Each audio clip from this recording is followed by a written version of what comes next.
Si mes calculs sont exacts, lorsque ce petit bolide atteindra 88 miles à l'heure, attends-toi à voir quelque chose qui décoiffe. À l'heure du goûter, on écoute le Magal West sur Westrack Radio. Interview, rubrique, micro-trottoir et musique sur Westrack. Nom de Zeus! Salut Westrack, bienvenue à vous pour une nouvelle émission, le Magal West, de retour en ce mardi 13 janvier 2026. Il est 17h et aujourd'hui on reçoit dans notre émission notre invité, le collectif Herva, qui sera de retour au Tetris à la mi-janvier pour proposer une soirée 100% rap. Ils seront avec nous en deuxième partie d'émission. Aujourd'hui, Mani nous présente aussi un reportage. Elle est partie au SEM à la rencontre d'une projection du doc Habibi, chanson pour mes amis. On retrouve ça aujourd'hui aussi dans votre émission, ainsi que la découverte Ferrarock avec Merem Abou Louafa, partenaire avec son nouvel album. Aujourd'hui, on vous présente Family. La météo ainsi que l'agenda événements sont aussi à retrouver. Bienvenue à vous. On est parti pour une heure d'émission.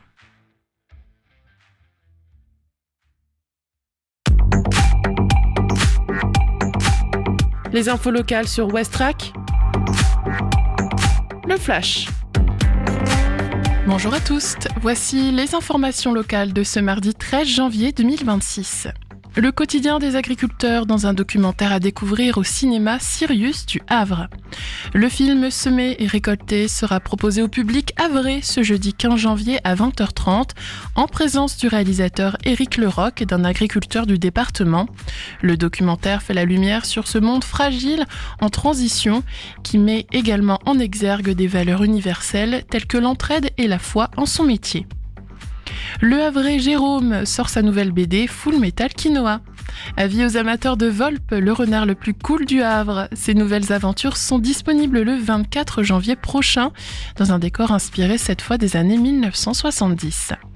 Une rencontre unique et conviviale est organisée à la Galerne le samedi 24 janvier de 15h à 18h.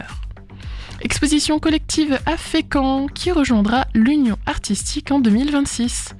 La Grand Voile accueille la première exposition 2026 de l'Union artistique de Fécamp et du Pays de Caux avec 15 artistes extérieurs en lice pour intégrer l'association. À découvrir jusqu'au 22 janvier, les vendredis, samedis et dimanches de 15h à 18h aux 3 rue du Président René Coty à Fécamp. Handball National 1 féminine, le HB Octeville s'impose sans briller face au Paris SC. Si le HB Octeville est reparti de la salle du Paris Sport Club avec la victoire, 26-21, il s'est par moments un petit peu compliqué la tâche. Football, l'USF Fécamp vise la montée et relance une équipe féminine. À mi-saison, l'USF Fécamp affiche des résultats prometteurs chez les jeunes et seniors et lance une campagne de recrutement pour constituer une équipe féminine senior avec le club d'Épreville. Merci de votre attention. Le journal se poursuit avec les actualités nationales et internationales. Bonsoir à toutes et tous. La France hausse le ton face à la répression en Iran. Le ministre des Affaires étrangères indique avoir convoqué l'ambassadeur du pays pour dénoncer la violence d'État qui s'est abattue aveuglément sur les manifestants pacifiques. C'est ce qu'a déclaré Jean-Noël Barrot à l'Assemblée cet après-midi. Et de son côté, le président américain assure aux manifestants que l'aide est en route. Déclaration de Donald Trump sur son réseau social où il appelle la population à prendre le contrôle des institutions. Dans l'actualité également, des annonces attendues de Sébastien Lecornu. Le Premier ministre a de nouveau reçu une délégation d'agriculteurs cet après-midi. Il doit maintenant présenter de nouvelles mesures pour tenter d'apaiser la colère. Les agriculteurs s'inquiètent notamment de l'accord avec les pays du Mercosur. Il doit être ratifié samedi prochain par l'Union européenne. Le chef du gouvernement qui va aussi défendre le budget 2026. Les débats vont reprendre à l'Assemblée. Le procès des assistants parlementaires d'eurodéputés FN s'est ouvert en début d'après-midi devant la Cour d'appel de Paris. Marine Le Pen est rejugée comme 10 autres cadres du parti. Elle joue son avenir politique, alors qu'en première instance, la députée RN avait été condamnée pour détournement de fonds publics. 12 autres accusés ont renoncé à faire appel. Ce second procès doit durer jusqu'au 11 février. La situation reste fragile mais gérable dans les hôpitaux publics. C'est ce qu'assure la Fédération hospitalière de France aujourd'hui, alors que la grève des médecins libéraux se poursuit et que l'épidémie de grippe a connu son pic en début d'année. 28 hôpitaux ont déclenché leur plan blanc selon la Fédération, qui évoque une centaine d'établissements en tension la semaine dernière. Enfin, plus de 4 200 000 personnes dans les stades de Ligue 1 depuis le début de la saison. C'est un nouveau record selon la Ligue de football professionnel qui indique qu'au total, 57 matchs se sont joués à guichet fermé. Et c'est celui entre Marseille et Brest début novembre qui signe la plus forte affluence de cette saison. Et c'est la fin de ce point sur l'actualité. Bonne fin d'après-midi. Des idées sorties pour cette semaine ou ce week-end pour te culturer sur Westrack Radio. Et on passe à notre agenda culturel. Demain, le 14 janvier, vous retrouvez le festival Le Goût des Autres, le festival de littérature, avec plusieurs rendez-vous un peu partout au Havre. N'hésitez pas à vous rendre sur leur site pour découvrir le programme. Il y a notamment plusieurs événements à la librairie La Galerne avec des rencontres et lectures. Je vous invite à découvrir le programme. Côté musique, demain, au Hangar 0, découvrez la session irlandaise de retour pour cette nouvelle année. C'est à partir de 16h et jusqu'à 18h. C'est totalement gratuit et c'est au Hangar 0, 37 quai de la Saône. Et puis un vernissage, ça se passe au Tetris, vernissage de l'exposition de Jackie Labrune, Une voix sous le silence. C'est totalement gratuit et vous pouvez donc retrouver les horaires sur le site du Tetris. À suivre dans votre émission Le Mag à l'Ouest, on va parler musique locale avec le collectif Herva qui sera notre invité aujourd'hui. Et puis tout de suite, on parle musique. Partons au Maroc, à Casablanca, pour la découverte Ferrarock. On vous propose 2 titres aujourd'hui. Westrack et la Fédération des radios associatives Musiques Actuelles, la Ferrarock, vous partagent la découverte musicale du jour.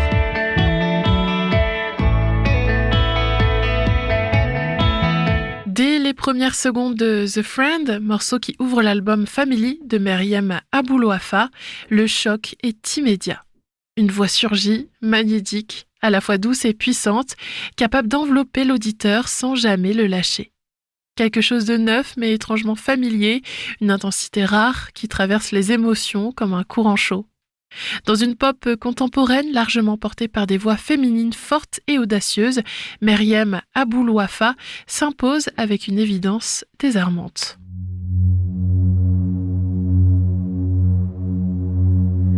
لما نشكي الحال منهم وقهر الرجال لا عم ولا خال يفهم وضع أحوالي لا حنين ولا رحيم لا في هاد الدنيا كريم وانسى أكيد هم عظيم غير الإرحام العالي كتير ما نحكي كتير ما نشكي شوف واش قلبي يفضى كتير ما نحكي كتير ما نشكي شوف واش خاطري يهدى انت اللي عالم وانت اللي عارف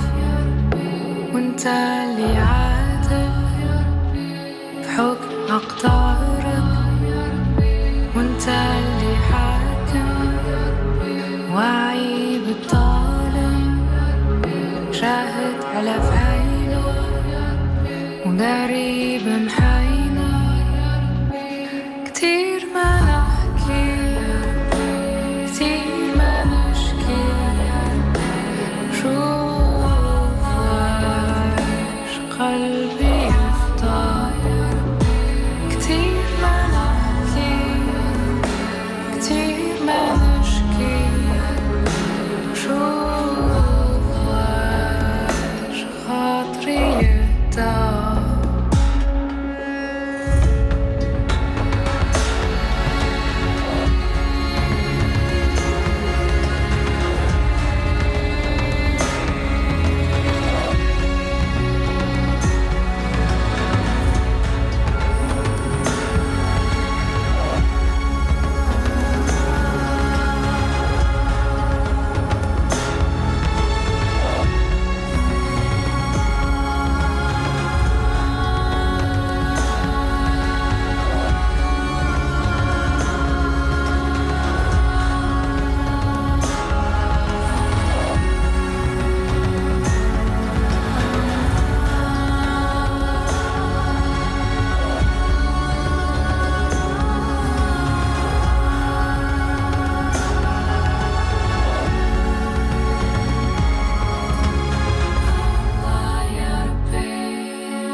Allah yarbi.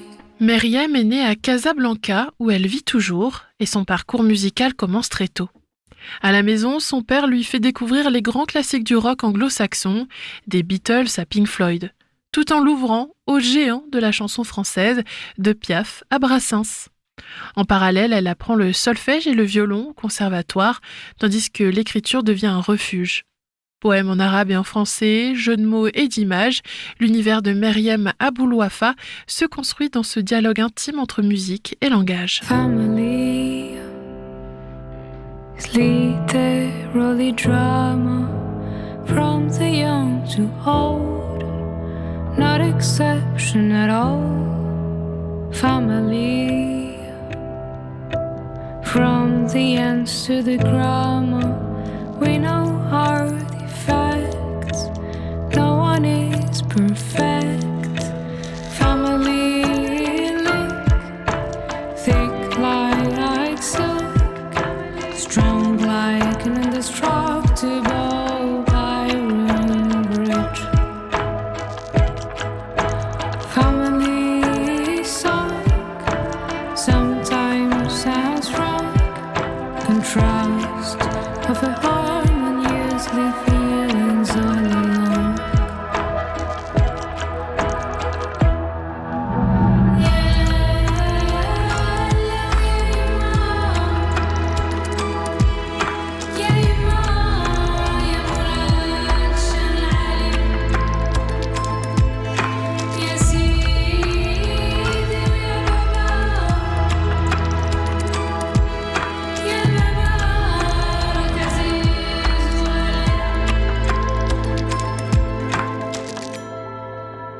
Family is master of disaster, calling the black white, recalling souvenirs to fight. Oh, family, with our blood signature, we path an eternal link, with that thread special link. Oh, family link, thick like silk, strong like an indestructible iron bridge.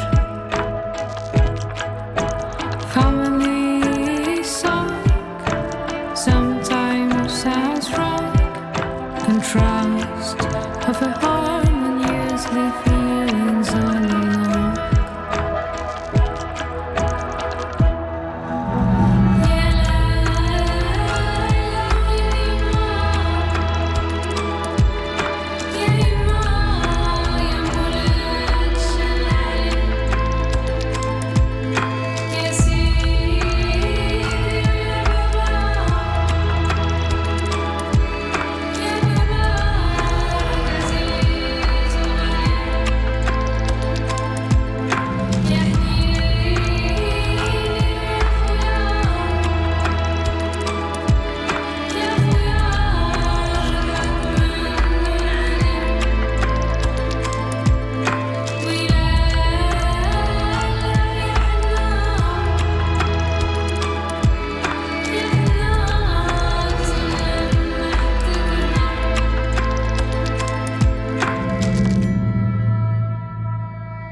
Difficile, voire inutile, de chercher à la comparer tant son identité artistique s'affirme avec singularité. On peut penser à Kate Bush pour l'imaginaire foisonnant, à James Blake pour cette manière d'installer une proximité émotionnelle ou encore à Kalsoum pour l'art d'hypnotiser au-delà des frontières culturelles. Mais Meriem parle avant tout par elle-même et c'est pour cette force unique que son nouvel album Family est la découverte musicale Ferrarock de la semaine. Une œuvre habitée qui pose plus de questions qu'elle n'apporte de réponses, pour le plus grand plaisir de celles et ceux qui l'écoutent. Le Mag à l'Ouest, info, divertissement et bonne humeur sur Westrack. Merci d'écouter le Mag à l'Ouest, il est 17h15, cette émission que vous retrouvez du lundi au vendredi de 17h à 18h. Dans un instant, ce sera notre invité qui va nous rejoindre dans le studio, Herva, collectif de rap, qui sera de retour au Tetris pour une nouvelle soirée 100% rap. Avant, on part un peu plus loin au fort de Tourneville, on part au SEM avec Mani, qui était sur place lors d'une projection, un documentaire qui s'appelle Habibi, chanson pour mes amis. On a rainy night. Je pense pas qu'on va faire le lapin du coup. Non, je sais pas pourquoi on l'a fait déjà. Je pense que c'est moi qui l'ai fait, mec. Non, je pense qu'on s'était dit qu'on le faisait.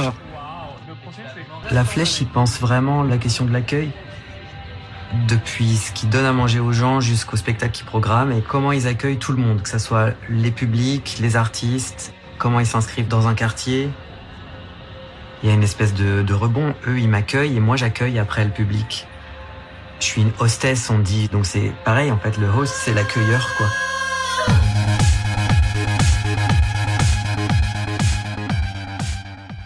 Un soir de novembre, le SEM accueillait une séance documentaire dans le cadre du mois du film documentaire. Habibi, chanson pour mes amis, un film de Florent Goëlou. Un documentaire qui nous amène à Paris, dans le 20e arrondissement, à la Flèche d'Or.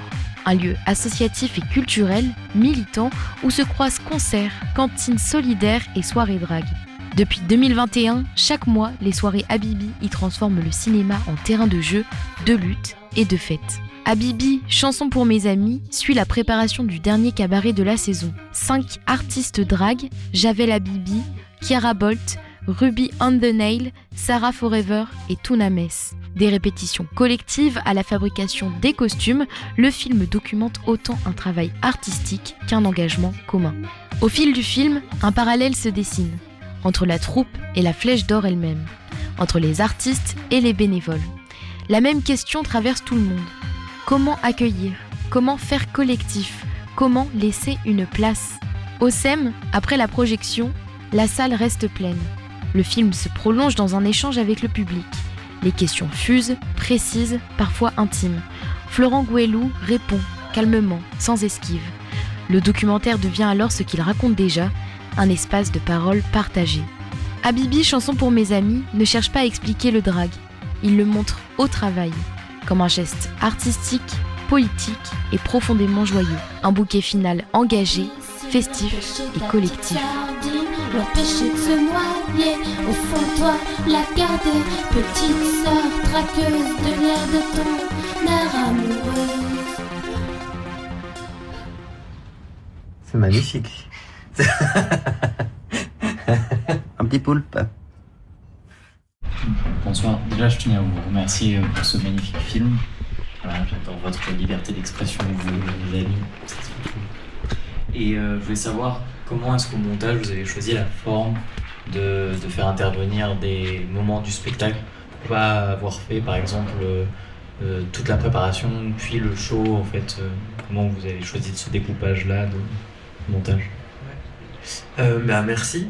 Au début, donc c'est le même monteur qui s'appelle Louis Richard qui a monté 3 nuits par semaine la fiction dont je vous parlais. Donc là, on s'est retrouvés pour ce film-là. On a passé 3 mois ensemble, tous les jours côte à côte. Donc il y a aussi, là je digresse, mais ce plaisir-là du montage, de passer du temps avec les images qu'on a tournées, avec les personnes qu'on a filmées, qui est assez savoureux puisque pour les personnes ça dure 18 jours et pour nous ça dure 3 mois derrière. Donc il y avait 70 heures de rush, donc on pouvait faire plein de films différents. Et on a commencé par monter une version chronologique où on parlait du drag, on suivait les répétitions et à la fin il y avait le show. Je me disais que ça serait un bon climax d'avoir toute cette promesse. Et en fait ça marchait pas parce que ça devenait très théorique. On parlait du drag sans vraiment voir les interprètes performer. Et c'est là qu'on s'est dit il faut absolument se permettre de faire des sauts dans le temps. Parce que comme ça, ce dont on parle s'incarne, on le ressent, et puis après on parle d'autre chose, et on peut faire un va-et-vient, et la séquence, je pense, une fois cette version chronologique construite, où on s'est dit que ça n'allait pas, on a commencé à jouer en fait avec les séquences, et donc très vite on a exploré une grammaire avec la séquence de Sarah, qui parle, apparaît en sirène, revient dans le discours, et puis ça nous permet de faire des ellipses dans sa perf. Et donc c'est un peu cette séquence-là qui a été le type d'écriture qu'on a abordé ensuite. Ça a ouvert toute une écriture sur le montage. Et après, il y a eu une version de 3 heures du film, et donc l'enjeu, ça a été de faire des choix et réduire. Et moi, ce que j'aime bien, du coup, c'est que quand enfin arrive le show, vous l'avez déjà vu. Donc j'ai plus besoin de vous le montrer, et on peut se concentrer sur des choses qu'on n'a pas vues, qui sont Tuna qui colle sa mèche, enfin vraiment ce que vous voyez à la toute fin, la caméra en loge. Je voulais savoir comment ça se passait avec du coup les artistes drag, parce que du coup comme vous êtes proches, ça a dû être un peu bizarre le tournage, non? Vous étiez pas trop intimidés ou... Moi, intimidé par elle ou elle intimidée par la caméra? Surtout elle intimidée par la caméra. Je pense que le film il a vraiment bénéficié de notre lien. Et ça je ne l'avais pas compris avant de le faire. Mais je pense que si j'avais été une personne nouvelle dans leur vie et qu'il fallait gagner leur confiance, ça aurait pas pris 18 jours, ça aurait pris beaucoup plus de temps. Donc c'était vraiment un film qui était possible de l'intérieur, même avec les personnes de la Flèche, avec les cuisiniers, avec tous les bénévoles. C'est aussi parce qu'on cohabitait depuis 2 ans que je pouvais soudain revenir avec une équipe, quoi. Donc non, elles n'ont pas été impressionnées. Ça a créé parfois des choses complexes. Quand on tourne, Sarah est en plein dans la diffusion de Drag Race. Ruby n'a pas encore fait l'émission à ce moment-là, donc ça n'existe pas pour nous. Mais donc Sarah, elle vit quelque chose d'une exposition médiatique intense. Donc comment moi j'arrive avec ma caméra pour lui demander d'être encore filmée, ça a été complexe. Donc c'est pour ça d'ailleurs qu'il y a les séquences où je la filme dans les buts de Chaumont, dans le jardin.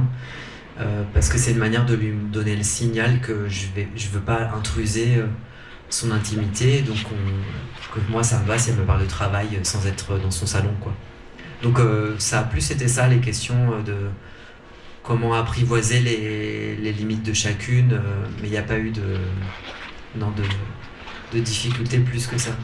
Moi je voulais savoir pourquoi la Flèche d'Or, pourquoi ce cabaret-là, pas un autre. J'imagine qu'il y en a plusieurs autres à Paris, peut-être plein d'autres. Pourquoi celui-là?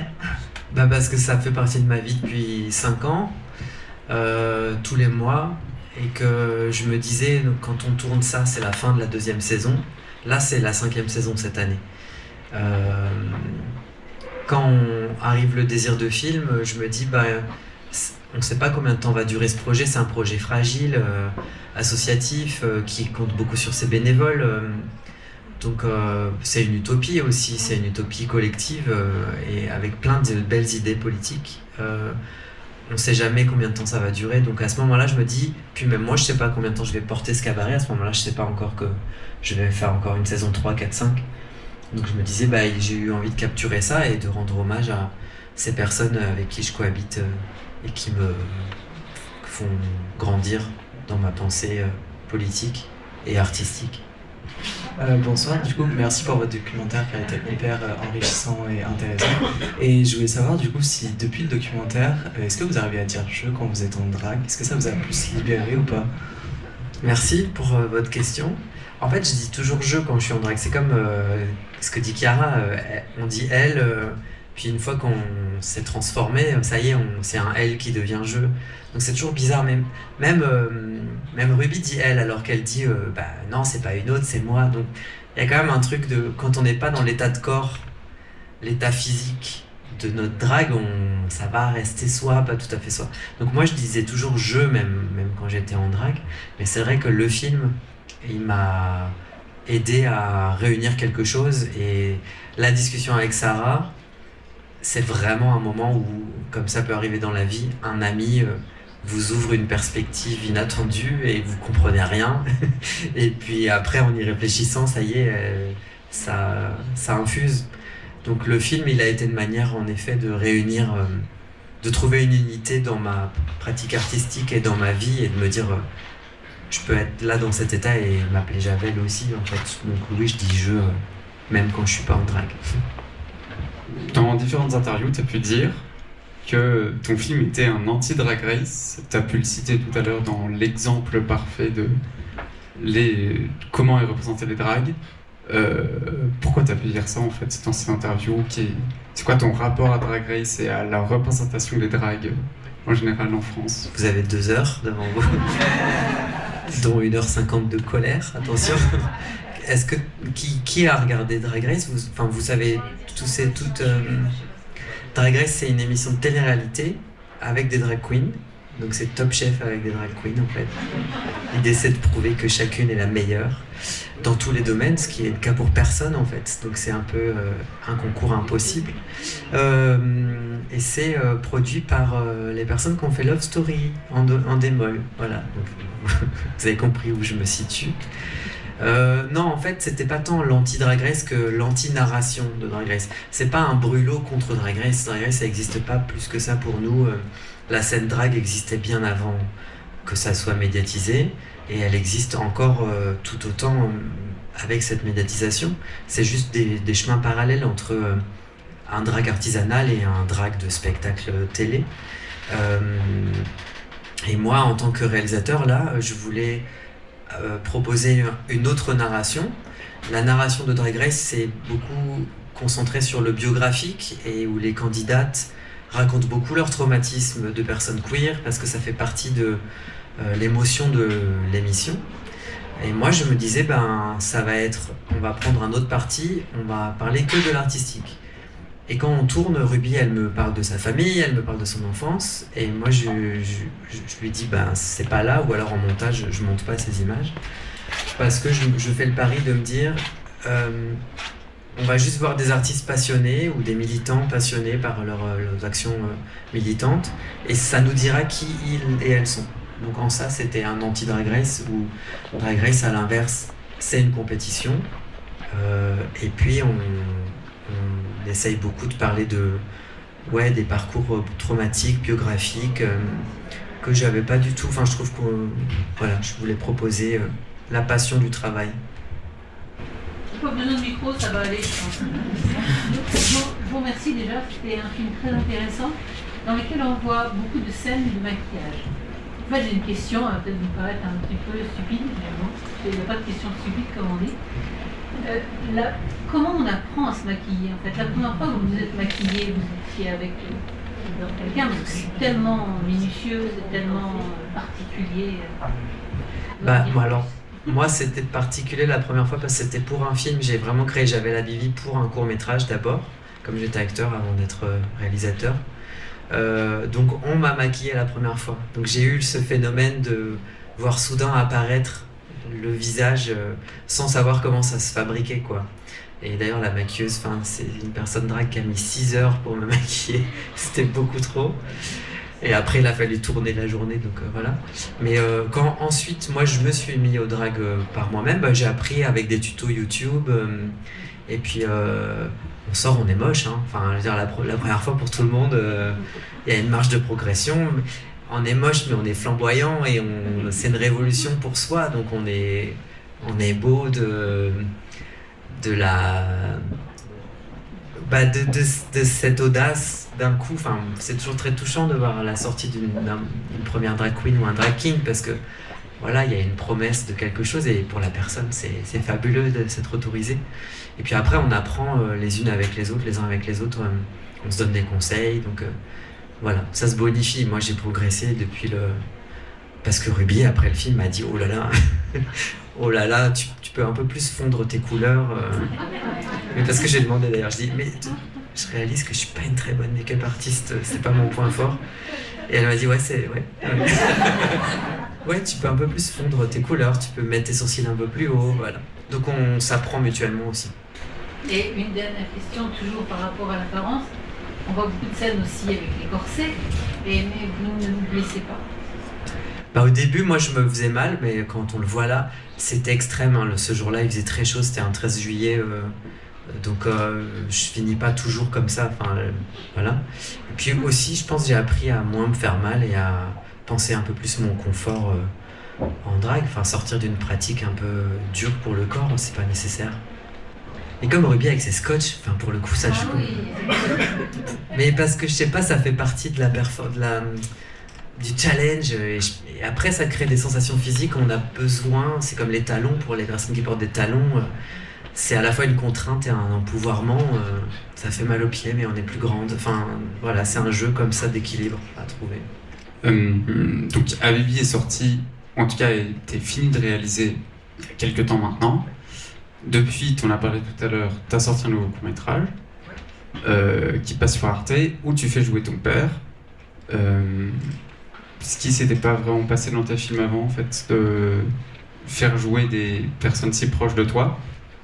Et donc, est-ce qu'il y a eu un changement avec Habibi de t'as tourné l'intime de tes proches et du coup, maintenant, t'arrives plus à faire jouer tes proches et... Alors, c'est une bonne question. Non, le film que je mentionnais où j'ai créé J'avais Habibi, c'était un court-métrage dans lequel je jouais avec mon père. Donc, ce premier film qui s'appelle Un homme, mon fils, qu'on peut pas voir malheureusement, il n'est pas distribué.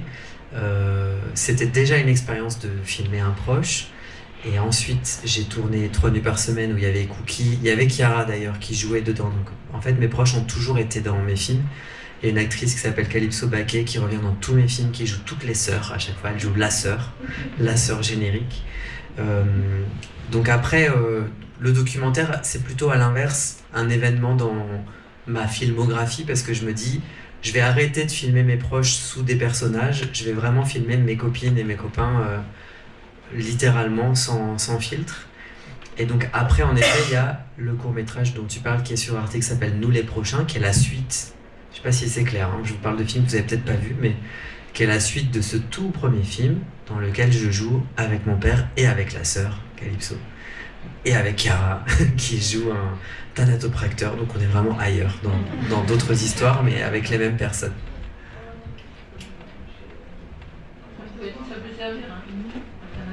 Ah, ça servira toujours un thanatopracteur, pour tout le monde ici, un jour ou l'autre.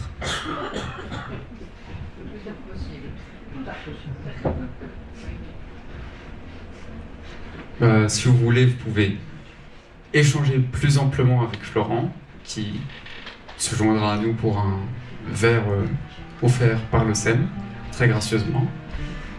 Voilà. Bah, merci.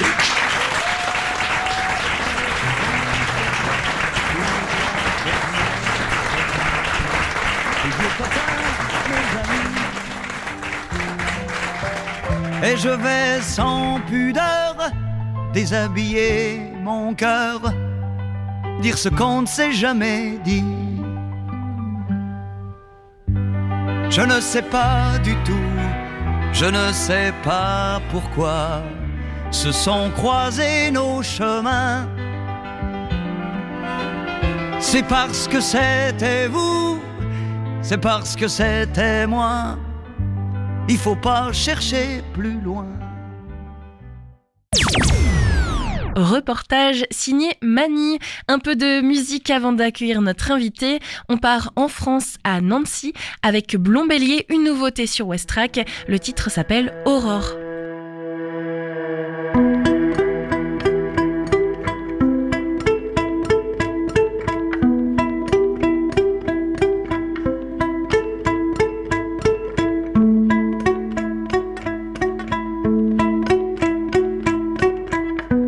On dit souvent que c'est de mon âge, les sentiments qui se dérobent. Je passe de la tristesse à la rage, je peux aimer comme je peux mordre. Je peux aimer comme je peux mordre. Chaque matin ne se ressemble pas, je crois en tout, j'ai le cœur à rien. Et de collines en terrain plat souvent, je ne sais pas ce qui vient. Souvent, je ne sais pas ce qui vient.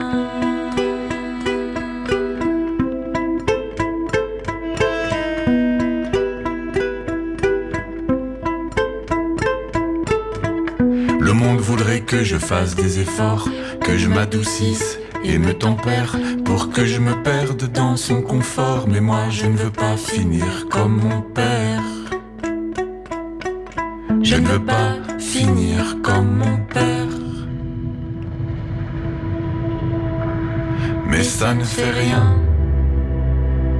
monsieur, si vous ne comprenez jamais, monsieur, que c'est comme cela que je suis et que je fais. Oh. ça ne fait rien. Monsieur, si vous ne comprenez jamais, monsieur, que c'est comme cela que je suis et que je fais au mieux. Je vire à droite, je vire à gauche, et c'est à vous de me chercher. Vous avez peur de ma débauche, mais vous feriez mieux de m'affronter. Vous feriez mieux de m'affronter, et chaque jour ça change en moi, et je fais peur aux grandes personnes qui s'acharnent à dresser mes émois. Mais moi, je suis comme Antigone. Mais moi je suis comme Antigone.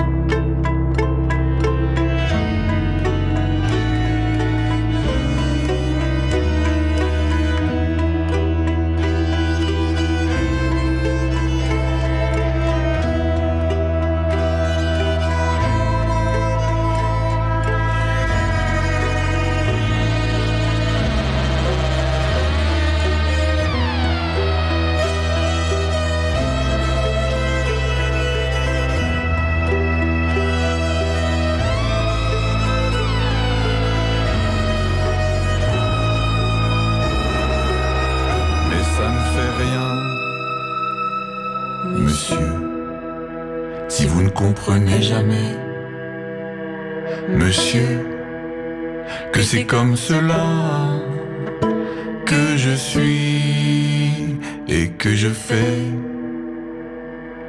au mieux.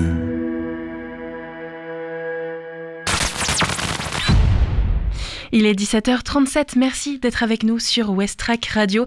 On poursuit notre émission avec l'invité du jour. C'est le collectif Herva, de retour au Tetris pour cette nouvelle saison 2026. Sadio est au micro avec nous. Bonjour. Salut, ça va ? Ça va et toi ? Ça va super. Alors on parle d'un événement rap qui fait vibrer la scène locale. C'est la 4e édition, je pense que les auditeurs la connaissent bien, la Herva Party, l'occasion de découvrir des artistes rap, souvent des artistes locaux. Si certains l'ont loupé, la dernière édition, c'était quand et qui est-ce qu'on a pu voir sur scène ? Alors la dernière édition, elle date un petit peu. On a fait une sacrée pause en réalité. On a pu voir beaucoup d'artistes sur la Herva Partie 3. Je peux vous donner une date à peu près. On était sur mai dernier. Globalement, c'était une soirée qui avait ramené pas mal de monde. C'était en novembre, j'ai n'importe quoi. On avait eu Oudi comme tête d'affiche sur la Herva Partie 3 qui avait ramené beaucoup de monde. On avait un artiste local qui s'appelait Logi et d'autres artistes parisiens qu'on connaissait bien comme Zoumi, Willem, Eline et Pana qui étaient très heureux avec nous de faire cette soirée. Il y a un bon moment maintenant, on a pris une sacrée pause. Une bonne pause pour préparer cette 4e édition, toujours dans cette idée de pouvoir accueillir des artistes autour du rap et de montrer que le rap est toujours là. Exactement, c'est ça, c'est l'objectif. Notre objectif principal à la base, c'était on en avait marre de faire 2 heures de route pour aller voir des artistes qu'on aimait bien dans des villes environnantes. On avait vraiment envie de les ramener chez nous pour avoir un peu plus de temps pour nous aussi, parce que ça devient long de partir à Paris tous les week-ends. Mais ouais, je crois qu'on a plutôt réussi. On essaie de continuer dans cette ligne-là. Et quand tu dis nous, c'est un groupe d'amis, c'est ça ? Vous êtes un collectif ? Exactement, on est 5 amis qui du coup là dans cette veine-là de voir du rap, se produire. On est 5 Havrais, on a toujours voulu faire ça. Donc ouais, c'est ça, on continue. Et puis le choix de prédilection du lieu, c'est toujours le Tetris, exactement, qui est partenaire depuis le début. Ouais. Pourquoi vous êtes tourné vers ce lieu à la base ? À la base des bases, c'était parce que c'est la salle dans laquelle on avait tous vu nos premiers concerts de rap. Enfin, pour certains les premiers, pour d'autres les meilleurs, mais c'est notre salle un peu référence. Donc quand on a pu avoir ce partenariat-là avec eux sur la Herva Partie 2, c'était une chance énorme. Et qu'ils nous suivent jusque-là, c'est vraiment énorme pour nous. On les remercie tous les jours. J'imagine que c'est une grosse organisation quand on est un collectif comme ça, bénévole, de devoir organiser des concerts. Comment ça se passe, les 5 personnes qui sont dans le collectif, chacun a un rôle, certains peut-être s'occupent de la programmation ? Exactement, ouais, sur 5 on est 2, donc moi et quelqu'un d'autre qui s'occupe de la programmation, du booking, de savoir quel artiste on ramène. Et pour les 3 personnes restantes, elles s'occupent globalement de la communication, de l'administratif, tout le monde a des capacités un peu différentes. On a souvent des bénévoles qui viennent nous aider sur les événements pour remplir un peu plus le personnel. Donc ouais, on a tous plus ou moins une trame globale qui nous suit après notre travail ou après nos activités principales et on essaie d'investir le plus de temps possible. J'imagine que ça prend du temps. Vous n'avez pas d'objectif de faire au moins une édition par an, c'est plutôt selon les propositions aussi, les découvertes? C'est pas... Hormis les découvertes, c'est surtout une question de possibilités, souvent autour du budget, des timings, des dates qu'on peut avoir. Vu qu'on est, comme tu l'as dit, bénévole et qu'on met le temps qu'on peut, souvent ça peut être compliqué d'enchaîner vite les grosses éditions. Parce que qu'on se rend pas forcément compte, mais c'est beaucoup de travail, une soirée au Tetris de cette envergure-là. Même si ça peut paraître rien à côté de festivals qui s'organisent tous les ans, on est une bien plus petite équipe. C'est beaucoup plus compliqué d'organiser, donc on essaie de faire au maximum. Mais c'est vrai que c'est une sacrée masse de travail. Vous avez une idée comme ça du chiffre, je sais pas, sur l'édition 3 par exemple, le nombre de personnes qui sont venues? Alors sur l'édition 3, je peux vous donner une fourchette, c'était entre 450 et 500 personnes sur la dernière édition. On n'en attend pas moins, mais c'est vrai que ça fait un sacré groupe de personnes quand même. Allez, on se plonge dans cette 4e édition. Des évolutions, des nouveautés pour cette 4e partie? C'est ça, on essaye de suivre un peu les artistes en vogue, parce qu'on essaye toujours de rester dans ce domaine-là de l'underground ou de gens qui sortent un tout petit peu de l'underground, mais comparé à d'autres grosses soirées, c'est vrai qu'on est relativement sur des plus petits artistes qui sont chers au cœur des gens qui écoutent du rap un peu underground, ça. Et en général, c'est plutôt ambiance un peu festive, DJ set aussi? On a souvent en effet des DJ sets, c'est vrai. Là, sur cette soirée-là, on n'en aura qu'un. Enfin, il y aura des DJ sets un petit peu autour, un peu surprise, mais on a un gros DJ set principal. Mais c'est vrai qu'on essaye souvent sur nos autres éditions de faire ça. Sur celle-ci, on se base un peu plus sur le live. On a 3 artistes live et un artiste qui se produira seulement en DJ set. Donc pour cette édition-là, quand même une grosse part de live. Pourquoi vous avez fait le choix du live plutôt que du DJ set? En l'occurrence, cette fois-ci, c'était plus une question d'occasion. C'est que sur les dernières éditions, on avait beaucoup de DJ qui nous tapaient dans l'œil. Donc on en avait ramené plusieurs. Même sur les autres éditions, c'était pareil. On avait beaucoup de DJ qui nous tapaient dans l'œil.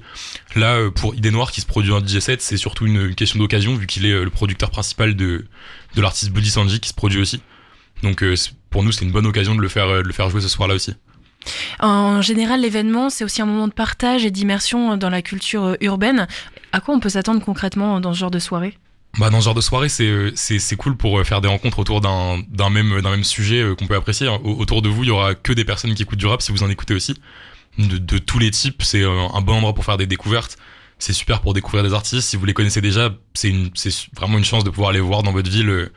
Enfin, vu que c'est des petits artistes, les voir ici, c'est quand même cool. Mais ouais, souvent c'est une bonne ambiance, d'amitié avec les gens. Les gens sont contents de se voir, ils viennent souvent en groupe. Les gens se font des amis, on essaye d'être le plus bonne vibe possible. Et vu qu'il y a souvent du temps entre les concerts, c'est l'occasion de se balader un peu, découvrir l'endroit. C'est assez cool. Vous avez des habitués qui venaient déjà à la première édition et qui seront là pour la 4e? Complètement, dans les spectateurs, on a vraiment un bon groupe de gens qui viennent depuis les premières éditions, déjà il y a plus de 2 ans. Et c'est des gens qu'on revoit encore aujourd'hui, on les remercie encore tous les jours. On a beaucoup de chance d'avoir ces aficionados là qui sont très heureux de venir à chaque fois. On a beaucoup de chance. Et la moyenne d'âge en général, parce que quand on parle de rap, on imagine souvent que c'est plutôt des jeunes. Vous arrivez aussi à amener un autre public peut-être plus âgé et moins habitué à ce genre de style de soirée? Je peux pas donner de statistiques exactes, mais de ma propre vision, j'ai l'impression qu'on a un âge entre 16 et 25-30 ans. Parce qu'il y a quand même beaucoup d'éditeurs de rap qui prennent de l'âge comme tout le monde, c'est normal. Hein. Par exemple, j'ai découvert le rap il y a 10 ans, j'ai 23 maintenant, et ça m'empêche pas de continuer à en écouter. Donc ouais, il y a quand même un sacré écart d'âge entre les gens qui peuvent se voir ici, mais c'est vrai qu'on est globalement en dessous de 30 ans, c'est vrai. On se plonge dans cette 4e édition, tu nous as déjà dévoilé quelques infos, DJ set plutôt du live, quelques noms que tu peux déjà nous donner? Carrément, je peux vous donner les noms globalement. On va avoir Jamie, on va avoir Bloody Sanji, Idée Noire et Auril qui vont se présenter pour cette 4e édition. Tu peux nous parler un peu plus de ces artistes, nous donner un peu la vibe? Exactement, je vais aller dans le même sens que nos postes de présentation. C'est que pour présenter le premier artiste, ce serait Auril, qui est un artiste rap très underground pour le moment, qu'on connaît depuis quelques années. Il nous avait grave eu avec le projet No Stream 2 il y a 2 ans, et ça fait 2 ans qu'on le suit un peu, qu'on suit ce qu'il fait, et qu'on veut vraiment le voir se produire ici. Auril, vraiment, l'objectif, c'est de le faire découvrir au plus grand nombre, parce que pour nous, c'est vraiment une pépite, c'est super de le voir. Donc lui offrir cette scène-là au Tetris, je pense qu'il en est très content, et ça permettra, je pense, à beaucoup de gens de découvrir qui il est et quelle musique il peut faire sur du rap un peu plus old school, sur un style du rap un peu plus simple, mais qu'en réalité est très complexe avec l'écriture que ça peut amener. Voilà pour Auril. Ensuite, on enchaîne directement avec Jamie, qui est un artiste qui est un peu moins underground, on peut se le dire. On l'avait, nous, remarqué avec, à l'époque, Brand New Jazz, qui était, il y a maintenant 1 an et demi, 2 ans. C'était à l'époque de l'essor du style musical de la New Jazz. C'était un des pionniers de ce style-là. Maintenant, avec le temps, il s'est exporté vers plein d'autres styles et plein d'autres genres, en restant évidemment dans le rap. Là, on l'a vu récemment sur une radio qui s'appelle On The Radar, c'est une radio américaine. Il a eu ce coup de projecteur-là qui était assez énorme sur Internet, on l'a beaucoup vu. Donc nous, on était très heureux de le faire venir sur cette édition-là, parce que ça fait longtemps qu'on le connaît et qu'on écoute beaucoup ce qu'il fait. Donc très heureux de le voir là. Et pour finir, on a Bloody Sanji, qui est l'artiste qui est le moins underground, entre guillemets, de notre édition. Il plafonne assez haut dans les streams, mais ça reste un artiste assez discret. C'est un artiste qui se base beaucoup sur des influences trap, jusqu'à des influences un peu métal parfois. On a beaucoup de sons distordus, c'est un son très fédérateur de la rage que peuvent ressentir les gens. C'est vraiment un artiste qui peut paraître assez violent, mais en réalité c'est des textes très profonds, des choses abordées très importantes à mes yeux. Et du coup, ces musiques-là assez distordues et violentes sont produites par Idée Noire, qui est un DJ et producteur parisien. Et c'est quelqu'un qui nous inspire beaucoup, on le connaît depuis longtemps. Personnellement, je l'ai découvert avec Inner Child, un projet quasiment avec beaucoup d'instrumental, et déjà à l'époque avec des sacrés noms. Pour l'époque, on avait Agent Crack sur le projet, on avait Ulysse sur le projet, qui étaient des artistes underground pour l'époque, qui sont maintenant un peu plus en place. C'est pour ça, très heureux d'avoir Idée Noire sur cette édition-là, aux côtés de Bloody Sanji. Je pense que le panel d'artistes est assez large, il y en a un peu pour tout le monde, différents genres, toujours autour du rap et de tout ce qu'on aime en réalité. Et dans la sélection, vous essayez de faire une cohérence quand même entre les artistes, notamment peut-être dans le line-up aussi, dans l'ordre de passage, ou est-ce que c'est vraiment un peu aléatoire selon aussi peut-être les goûts de chacun dans le collectif ? Ouais, exactement. On se base énormément sur nos propres goûts. Ça peut parfois nous porter défaut, mais la plupart du temps, je trouve qu'on se trompe pas trop. C'est souvent des artistes où on laisse beaucoup de temps d'écoute. On laisse souvent 1 à 2 années de voir comment il évolue, quel projet avance, dans quel style il se dirige. Et souvent, c'est au bout de c'est 1 an, 2 ans après l'avoir découvert qu'on a très envie de le booker. On a envie de le voir avec nous. On a envie de le voir sur scène dans notre ville. Mais ouais, je dirais que niveau cohérence, on reste toujours autour du rap. Ça, c'est certain. Sûr et certain, même si parfois il y a des influences électro. Parfois, on est amené à faire des soirées un peu plus électro parce que certaines personnes de l'asso sont plus portées électro. C'est vraiment au goût de chacun. On a un peu envie de montrer ce qu'on aime, et je pense que c'est ce qui marche le mieux. On essaie toujours de proposer ce qu'on écoute nous, et sinon je trouve, on essaie d'avoir la démarche la plus honnête possible autour des artistes qu'on propose, des artistes qu'on connaît, quoi. Et peut-être aussi selon l'énergie scénique, un petit peu de l'ambiance que vous avez envie de donner à la soirée. Exactement, ouais. L'ambiance la plus festive possible, qui essaie le plus de bouger, même si des artistes plus calmes, on sera toujours amené à en amener au Havre. Tant qu'ils sont talentueux, on sera heureux de les voir avec nous. Mais ouais, pour cette édition, on est vraiment sur une ambiance festive. Ça va beaucoup bouger. Je pense que ouais, c'est un peu le mot d'ordre. Il y a quand même un travail de repérage de votre part, tu le disais, d'artistes que vous avez vu passer sur des radios américaines, etc. Il faut aller quand même un peu diguer pour trouver des petites pépites. Après, là, en l'occurrence, pour le On The Radar de Jamie, c'était pour les gens de notre âge et des gens qui aiment le style de musique comme ça. C'est assez simple de tomber dessus pour Jamie. En réalité, on va pas se jeter des fleurs. Il y a beaucoup de gens qui l'ont vu, et on est quand même heureux de l'avoir découvert. Mais c'est vrai que sur les années, c'est quand même un travail de recherche. Ce qu'on faisait beaucoup à l'époque, c'était de partir à Paris à 2 ou 3 pour des soirées qu'on connaissait souvent pas, exercices qu'on connaissait souvent pas, pour en découvrir le plus possible. Et personnellement, c'est comme ça que j'ai découvert Bloody Sanji il y a plusieurs années. On l'a vu se produire à une soirée rave party en 2023, si je dis pas de bêtises. C'est là qu'on avait connu son nom. Et c'est grâce à ça qu'on le suit jusqu'à maintenant. Donc ouais, il y a un petit peu un travail de recherche quand même. Tu nous parles beaucoup de Paris, qui est une autre scène, notamment pour l'électro, mais aussi pour le rap. Au Havre, il y a une scène, il y a vraiment une vraie demande justement de rappeurs, d'avoir une scène rap au Havre, dans notre ville. J'ai bien l'impression, c'est comme ça c'est dans cette essence qu'on est parti à la base. On essaye de toute façon, nous on aime la musique avant tout. On est des auditeurs de rap, mais personnellement je suis autant auditeur de rap qu'auditeur d'électro. On aime la musique, on aime voir les événements se faire. Et il y a énormément d'événements au Havre autour de l'électro, autour de la techno, de plein de styles qu'on aime énormément aussi. Donc amener du rap, c'est important pour nous, et j'espère qu'on en inspirera d'autres à faire d'autres soirées. Ce serait trop super. Genre d'avoir le plus de rap possible au Havre, ce serait un rêve pour beaucoup de gens, et pour nous surtout. Donc ouais, c'est ça. Il y a des difficultés à organiser ce genre de soirée au Havre ? Je dirais qu'il y a une difficulté autour de comment jauger le public et ce que les gens veulent voir. C'est ça le plus compliqué souvent, d'avoir une estimation claire de ce que les gens aiment. C'est assez complexe en réalité. Mais autour des salles, il n'y a pas forcément de problème. On a toujours été super gentiment accueillis par tout le monde, par le Tetris. Ça a toujours été toujours cool. Donc des difficultés d'organisation, oui. De placement autour des organisateurs déjà en place, pas vraiment. Cette 4e édition, elle se déroule donc au Tetris le 24 janvier. Pour la suite de l'année, vous avez déjà des envies, peut-être une édition 5 ou un autre format peut-être ? Bah, je peux l'annoncer dans tous les cas, tous les formats qui sont arrivés déjà réarriveront. Que ce soit Herva Night, Club, Party, c'est toujours des projets sur lesquels on travaille constamment. Je peux pas trop en dire, parce qu'il y en a certaines qui sont en préparation active, donc je vais pas gâcher le travail de nos communicants. Mais oui, évidemment. Herva Party 5, ça existera. Herva Club 2, 3, 4, ça existera. Tant qu'on sera là, on continuera. Parce qu'il y a différentes formules, on va dire, Night, Club, qu'est-ce que ça change ? Party ? Alors c'est ça, c'est que en gros les titres sont vraiment mauvais hein, quand on y pense. c'est pas très clair. Mais en gros je dirais que Party c'est surtout pour faire du live, pour voir du rap, c'est l'objectif souvent des gens. Herva Night c'est surtout un truc qui va se placer dans des endroits comme les bars ou les boîtes pour passer encore une fois du rap.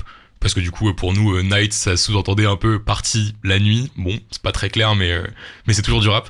Et Herva Club, c'est un peu mon objectif perso, c'est de continuer à ce que des genres électro plus discrets, comme la dubstep, la rhythm, ou ces genres un peu plus violents que les gens aiment pas forcément tous, les faire dans des plus petites salles à travers ce mot club qui veut, encore une fois, tout et rien dire. Parce qu'en réalité, il faut être à l'événement pour savoir ce qui s'y passe, hein, on n'est pas très clair.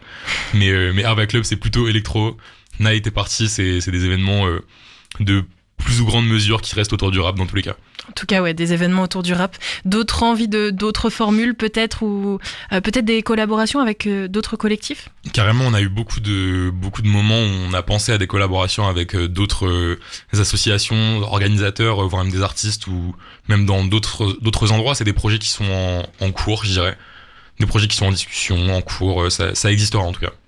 La prochaine édition, c'est donc le 24 janvier. Ça se passe au Tetris. Comment est-ce que je peux prendre mes places ? Et puis les petites infos pratiques, horaires, billetterie, transport aussi. Exactement. La soirée se passe au Tetris, encore une fois. Pour prendre ses places, plusieurs possibilités. Soit le site du Tetris, on est sur l'agenda classique, comme vous pouvez voir les autres événements. Sinon, vous pouvez directement aller sur la bio de notre compte Instagram, c'est herva-LH. C'est là où vous pouvez voir dans la bio directement la boutique du Tetris. Du coup, ça se passe au Tetris. Pour ceux qui voient pas exactement où c'est au Fort, c'est en ville haute. C'est super bien desservi par les bus. C'est rarement compliqué pour les gens pour venir. Et nos soirées se finissent globalement autour du dernier bus. Donc pour repartir, c'est pareil. Donc ouais, bus aller, bus retour. C'est assez simple. Et info pratique sur le moment en particulier de la soirée. Les soirées ouvrent leurs portes à 19h pour que souvent la musique commence à 20h. Donc si vous voulez venir assez tôt, venez. Dans tous les cas, il y aura du monde. Il y aura des choses à faire. Et après, ça va s'enchaîner concert, pause, etc. pour laisser les gens respirer un peu jusqu'à 23h, un peu plus. Et le prix du billet ? Le prix du billet, on est passé de... J'ai pas exactement le prix de maintenant. Ouais, on était à 13. Voilà, maintenant on est passé à 18 pour toutes les personnes qui nous ont fait confiance d'acheter en avance, c'était 13 €. Maintenant c'est 18, je suis désolé. C'était les early birds, fallait se dépêcher. Le early bird était à 13 €, c'est ça. Maintenant c'est 18. Donc rendez-vous sur le site. Est-ce que vous faites des ventes sur place si jamais on arrive samedi et qu'on se décide un peu tardivement ? Complètement, oui, vous pouvez venir le soir même. Il y aura des ventes de place comme pour un concert au Tetris. Classiquement, c'est eux qui seront autour de la billetterie. Donc si vous êtes habitué à ça, vous aurez vraiment rien qui va changer. On vous suit sur les réseaux pour avoir toutes les suites de ce qui peut se passer dans votre collectif ? Exactement, vous pouvez nous suivre. Enfin, notre réseau principal, c'est Instagram. Ça a toujours été Instagram, c'est herva-LH. Venez nous suivre ici. On n'a pas vraiment d'autres réseaux principaux. C'est là où on donne toutes les informations. Merci beaucoup Sadio d'être passé au micro. On vous donne donc rendez-vous le 24 janvier 2026 pour cette soirée Herva Party 4. Plus d'informations sur le site du Tetris. On vous remet les liens et le nom du compte Instagram directement dans la fiche podcast que vous retrouvez à cette fin d'émission. Alors j'ai pas de rap à te proposer, mais on va écouter un titre pour se quitter. C'est Valère. Le titre s'appelle Tiroir. Et puis on se dit à bientôt sur Westrack. Bonne soirée à vous. Je regarde ce que j'ai dans les tiroirs, mais les souvenirs sont vagues. J'ai souvent commencé les trucs trop tard. J'ai jamais trop su draguer, y a pas que des bons souvenirs dans ma mémoire. Des moments longs à s'endormir, de belles histoires.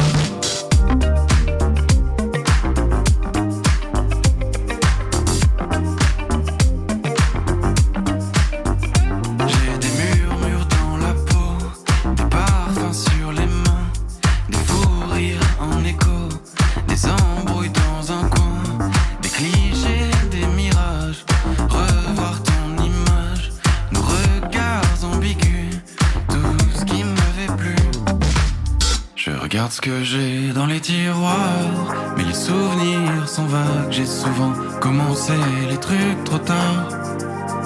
J'ai jamais trop su draguer, y a pas que des bons souvenirs dans ma mémoire. Des moments longs à s'endormir, de belles histoires. J'ai la tête pleine, j'ai plusieurs vies. Je commence à peine à faire le tri. Le temps passe et je remplis ma mémoire de futurs vieillards. J'ai la tête pleine.